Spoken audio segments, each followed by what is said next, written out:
خودکشی شیوہ تمہارا و غیور و خوددار، تم اخوت سے گریزاں و اخوت پہ نثار، تم ہو گفتار سراپا و سراپا کردار، تم ترستے ہو کلی کو و گلستان بکنار۔ اب تلک یاد ہے قوموں کو حکایت ان کی، نقش ہے صفائے ہستی پہ صداقت ان کی۔ علامہ اقبال کی نظم جواب شکوہ کا یہ 22واں بند ہے۔ پہلے شعر میں گریزاں سے مراد بھاگنے والے، یعنی تم لوگ اپنے ہاتھوں سے اپنی تباہی کا سامان کر رہے ہو، خود کو ہلاک کرنے کے درپے ہو، جبکہ وہ پہلے مسلمان غیرت مند تھے اور ان کے اندر خودداری بھی تھی۔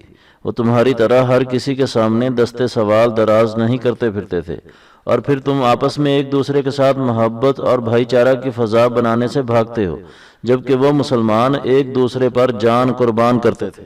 دوسرے شعر میں گفتار سراپا سے مراد صرف باتیں کرنے والے، سراپا کردار سے مراد مکمل طور پر جد و جہد کرنے والا ہے، اور گلستان بکنار سے مراد باغ کو دامن میں سمیٹے ہوئے۔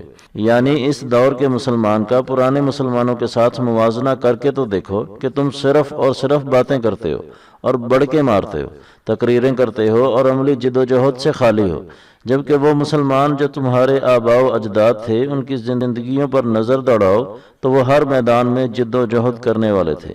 اسی لیے جن چیزوں کی ادنا مقدار کو تم آج ترستے ہو ان کے دامن میں بھری ہوئی تھی، جیسا کہ مصرے میں کہا گیا کہ تم ایک کلی کو ترستے ہو اور ان کے دامن میں پورے کے پورے باغ تھے۔